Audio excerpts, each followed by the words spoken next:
शायद शिव महापुराण के माध्यम से अभी तक ये बात सामने नहीं आई, पर शिव पंचायत कथा में आ रही है।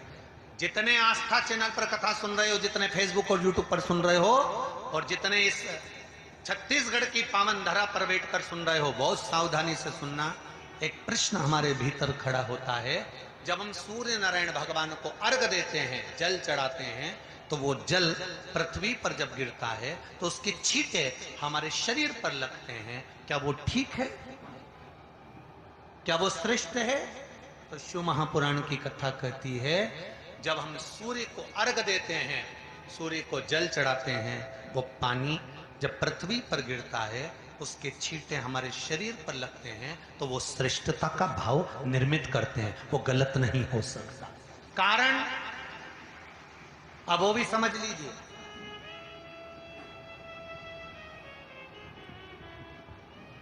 अब सूर्य नारायण भगवान को आप जल चढ़ा रहे हो, तो छींटे नहीं लगे, उसके लिए क्या स्टूल पे चढ़ के चढ़ाओगे कि कुर्सी पे चढ़ के चढ़ाओगे? अरे बोलो तो सही।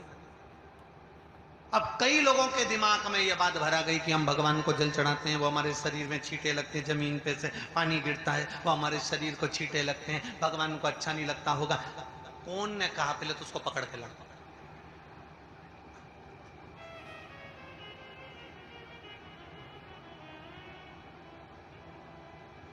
क्योंकि मेरे राम जी महाराज, मेरे भगवान कृष्ण,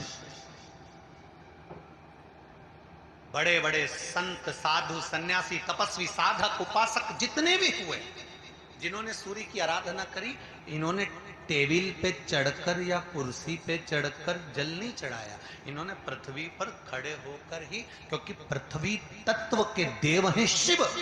जब हम मृत्यु लोक पर खड़े होकर, पृथ्वी पर खड़े होकर भगवान शंकर का भाग पृथ्वी तत्व को धारण कर कर जल को हाथ में लेकर जब समर्पित करते हैं, और जो जल नीचे गिरता है वो शरीर पर अगर लगता है तो हमको उसका आशीर्वाद ही प्राप्त होता है, दोष नहीं लगता। पर लोगों ने इसको विपरीत कर दिया। कि कौन ने विपरीत करा? कई लोगों ने इसको विपरीत कर दिया।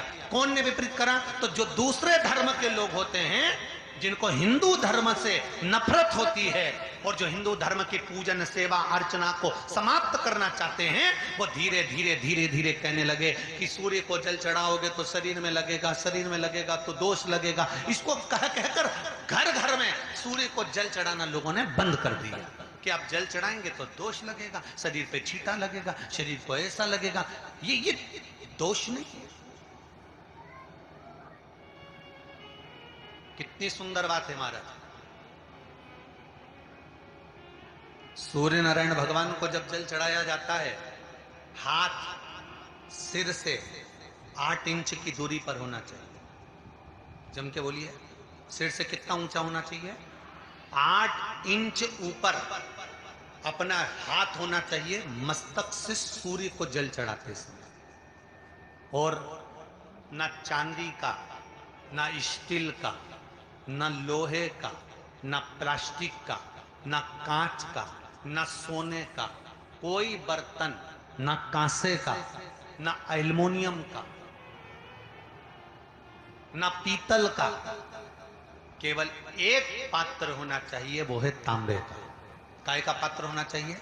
तांबे का पात्र। और सूर्य नारायण भगवान को जब 8 इंच ऊपर तुम्हारा हस्त है, और जब हम सूर्य को जल चढ़ा रहे हैं, कैसे जल चढ़ाना है वो भी समझ लीजिए।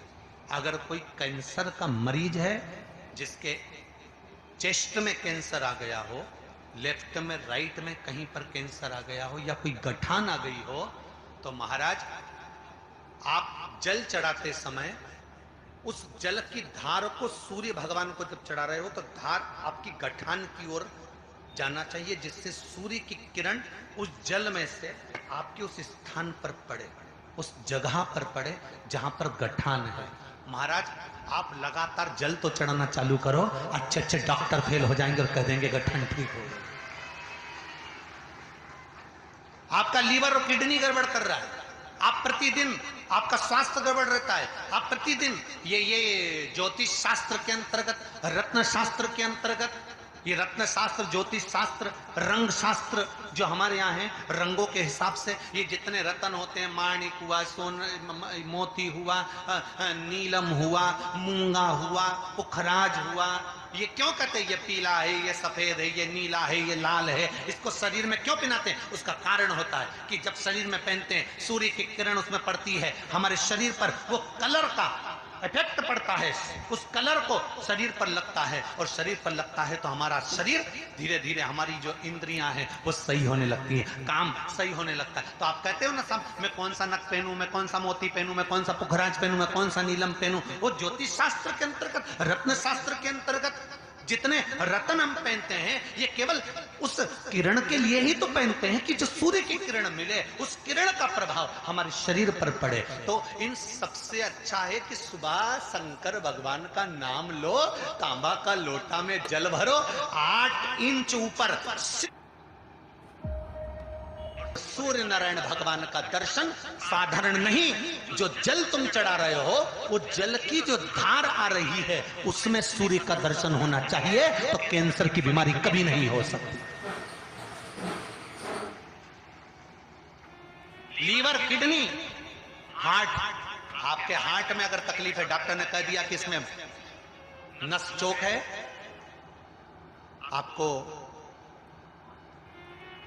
कहीं ना कहीं छल्ला डलेगा, आपको कह दिया इसमें कुछ ना कुछ प्रॉब्लम आ रही है, आप सूर्य को अर्घ देना चालू कर दो, सूर्य को जल चढ़ाना चालू कर दीजिए। आप सूर्य को जल चढ़ाओ, वो जल की जो तरंग आ रही है, वो जल जो निकल कर जा रहा है, उसकी जो किरण आपके हृदय पर, आपकी छाती पर पड़ रही है, नाड़ियों में पड़ रही है, नसों में पड़ रही है, उसका बल देखो तो सही।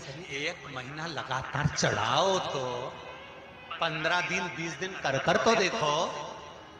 क्यों राम जी महाराज जल चढ़ाते थे, क्यों भगवान कृष्ण जल चढ़ाते थे सूर्य को, क्यों दशरथ जी महाराज जल चढ़ाते थे, क्यों कश्यप ऋषि जल चढ़ाते थे सूर्य को, सारे 33 कोटि देवता, सारे ऋषिवर, साधु संत सन्यासी तपस्वी साधक उपासक सब भगवान सूर्य को अर्घ दिया करते थे। क्यों देते? किस लिए?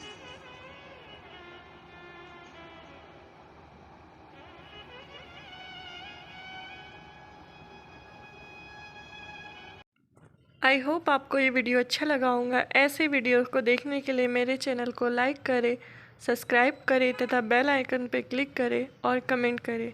जय श्री महाकाल, हर हर महादेव, श्री शिवाय नमस्तुभ्यम।